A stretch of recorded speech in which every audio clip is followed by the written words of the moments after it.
Bonjour l'église, bonjour à toutes et tous, j'espère que vous allez bien. On est tout doucement en train de se déconfiner, bien sûr en respectant les gestes barrières, en faisant attention à ses amis, ses proches, à soi-même. Mais tout doucement on est en train de sortir de chez nous, mais on ne perd pas aussi certaines habitudes qu'on a prises pendant le confinement, d'envoyer de temps en temps une petite vidéo et pour peut-être en ce qui vous concerne, en ce qui me concerne aussi, de regarder une petite vidéo aussi d'une église, avoir un encouragement. Et aujourd'hui, j'aimerais parler avec vous d'un sujet qui me fascine, qui me passionne, à savoir Dieu et la nature, le Créateur et sa création. Dans la Bible, la Genèse commence directement par l'activité créatrice de Dieu. Au commencement, la terre était informe et vide, voilà. Puis au commencement, Dieu créa. Au commencement, Dieu créa. On voit que Dieu est avant tout un créateur. Que dis-je? Dieu est le créateur. Il est celui qui crée et il est celui qui, bien sûr, est capable de détruire pour recréer quelque chose.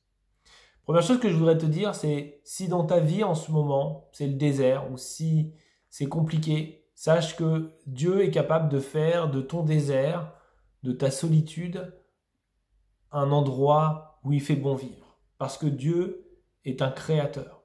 Si tu es passé par un cataclysme personnel, Dieu est capable de recréer quelque chose en toi. Parce que ce créateur est aussi un recréateur. Et aujourd'hui, on va voir un petit peu quelques analogies qu'on peut trouver entre le créateur et sa création. Si le créateur a su créer, par exemple, une chose particulière qu'on va étudier, alors forcément, il y a quelque chose à apprendre de lui. C'est ce que nous dit d'ailleurs la Bible dans Romains chapitre 1, verset 19. On peut peut-être commencer déjà directement au verset 20. Les perfections invisibles de Dieu, sa puissance éternelle et sa divinité se voient comme à l'œil nu depuis la création du monde quand on les considère dans ses ouvrages. Je relis ce verset pour nous. Les perfections invisibles de Dieu, sa puissance éternelle et sa divinité se voient comme à l'œil nu depuis la création du monde quand on les considère dans ses ouvrages. Paul est en train de nous dire, quand on regarde bien la perfection de la création, la perfection de la nature, la perfection des êtres vivants, des organismes, de comment tous les écosystèmes sont créés, etc., on peut juste se dire, si la création est comme ça, quelle doit être la perfection du Dieu créateur qui a fait toutes choses, qui a fait ces choses. C'est un des premiers témoignages de l'existence de Dieu qui parle au cœur de l'homme, c'est de voir la perfection de la création et de se dire « Waouh !» Je ne sais pas si ça vous est déjà arrivé, vous, d'être devant un paysage, très certainement, et d'être juste estomaqué, d'être juste époustouflé de la beauté de la nature, la beauté de la création. Moi, je suis toujours étonné. Parfois, on regarde des films, des vidéos, des films même faits parfois par des réalisateurs de grand renom et on s'ennuie au bout de 20 minutes, une demi-heure, peut-être même parfois au bout de 3 minutes. Mais je suis étonné, souvent, ça m'arrive dans la semaine de prendre un temps, alors qu'il est un peu tard, de regarder le ciel. C'est assez statique, même si on sait que les étoiles bougent dans le ciel, mais voilà. Quand vous regardez le ciel et que vous avez un beau ciel étoilé, on perd pas. Enfin, on a l'impression que c'est un film à suspense. On a l'impression que il y a quelque chose qui nous est raconté par ces étoiles. Quelque chose de beau à voir et de captivant. Et ça, pourtant, on passe en dessous comme ça, sous ce ciel, sans même s'en rendre compte. Et pourtant, quand on prête attention à la beauté de ce ciel, ça nous parle tout simplement de la grandeur de Dieu. Et on pourrait détailler plein de choses, que ce soit sur des êtres vivants, sur des animaux, sur des paysages, sur des écosystèmes, l'organisation de la vie dans telle région du monde, par exemple, dans tel fond marin. Il y a tellement de choses à dire et tellement de choses aussi qu'on ignore encore, mais qui sont juste époustouflantes.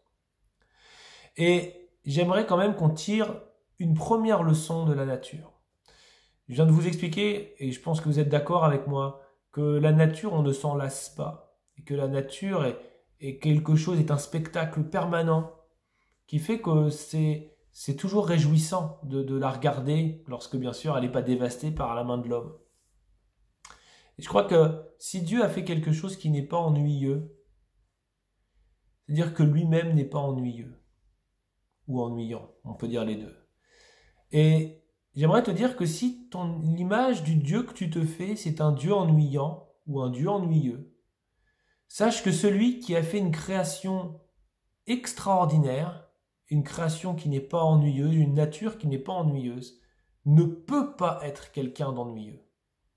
Si quand tu viens à l'église, tu t'ennuies à mourir, dis-toi que ce n'est pas Dieu qui t'ennuie, mais c'est ce qu'on en fait qui t'ennuie. Mais Dieu n'est pas ennuyeux. Si lorsque tu regardes, tout comme moi, le ciel étoilé et que tu ne peux pas t'ennuyer à le regarder pendant 10 minutes, 20 minutes, d'ailleurs, ceux qui n'ont jamais eu l'occasion de faire une nuit des étoiles avec un spécialiste qui vous explique des choses, je vous conseille de le faire. C'est la meilleure façon de faire une nuit blanche, c'est de regarder ces choses et d'être un petit peu guidé dans l'observation des étoiles. Si celui qui a pu faire une telle chose, une telle merveille, et que c'est pas ennuyeux, à combien plus forte raison, lui n'est pas ennuyeux? Et j'aimerais te dire une chose, la nature nous enseigne une chose. La nature nous enseigne que Dieu est quelqu'un de créatif, bien sûr, et que comme tous les créatifs, il est vraiment pas ennuyeux. Et que si tu as l'impression, lorsque tu vas dans une église, lorsque tu rencontres un chrétien, que Dieu est ennuyeux et que tu n'as pas envie de le rencontrer, sache que tu as une mauvaise image qui t'est donnée de ce Dieu créateur, parce que Dieu est tout sauf ennuyeux. Pour ça, je peux vous raconter une histoire, une vraie histoire qui m'est arrivée quand j'étais jeune. J'étais en CM2, donc ça remonte à un certain temps maintenant. Et puis, on va à une réunion avec mes parents. Et pendant cette réunion, c'était Monsieur Truchel qui prêchait, je me rappellerai toujours. Et on passe un certain temps dans ce temps de réunion, prédication qui était très intéressante d'ailleurs. C'était un orateur vraiment super, Monsieur Truchel. Puis à la suite de cette prédication, il y a Dieu qui commence à agir dans la pièce, il se passe des choses. Il y a des gens qui sont guéris.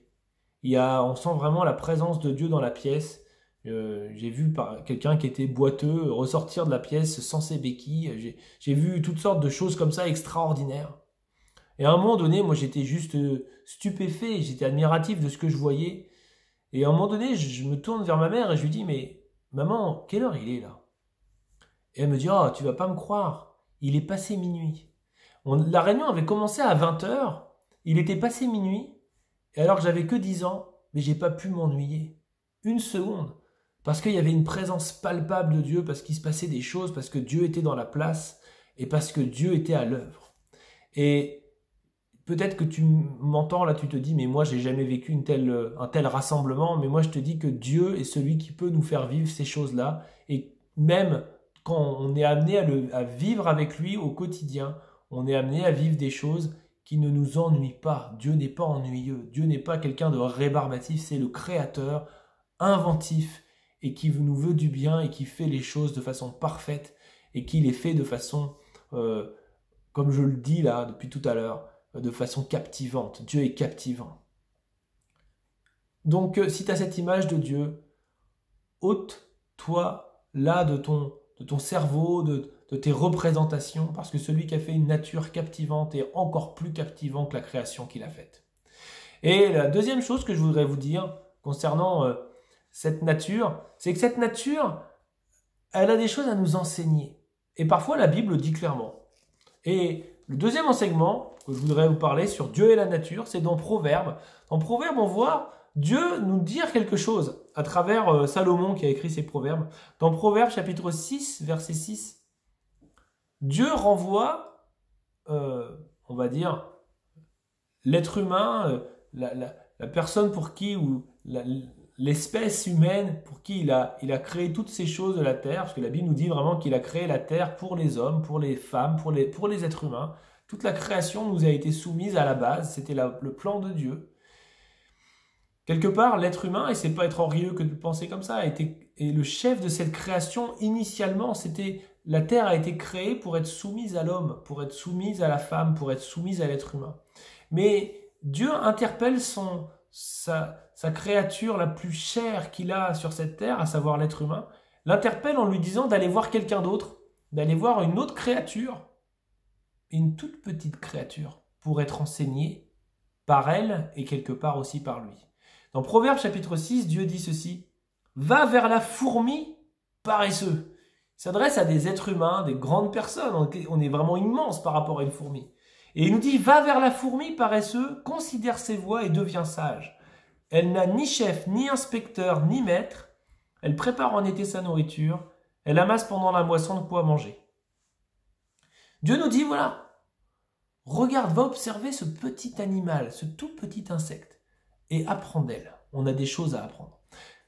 De la même façon, je vous parle des choses, tiens c'est marrant, je vous parle de mes années primaires en ce moment.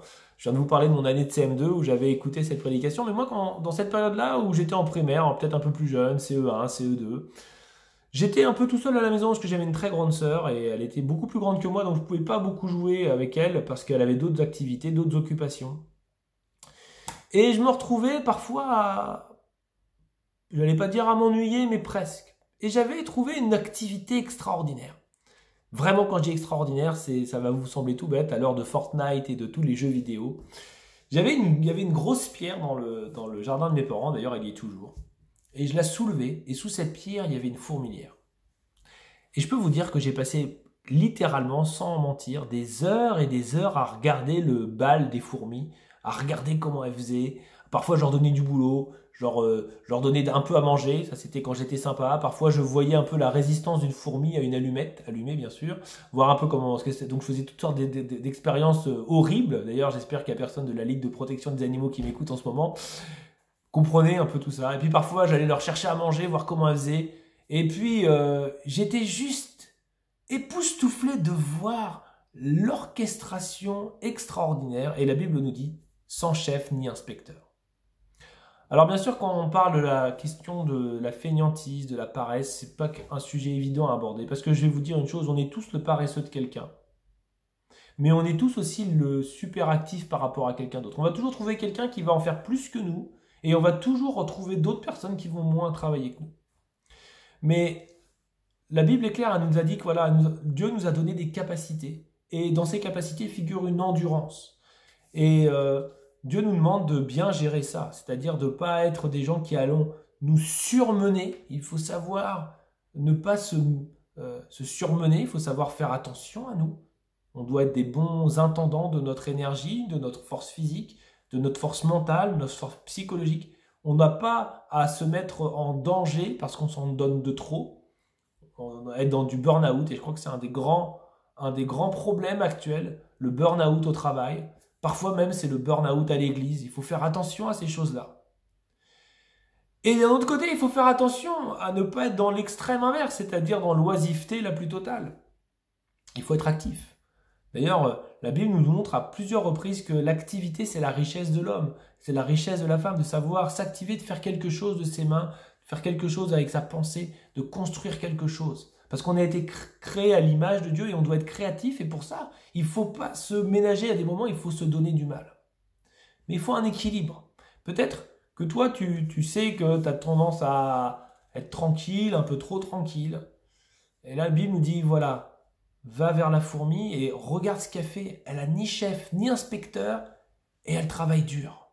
Je crois qu'on a un superbe enseignement ici qui est d'ailleurs repris dans le Nouveau Testament.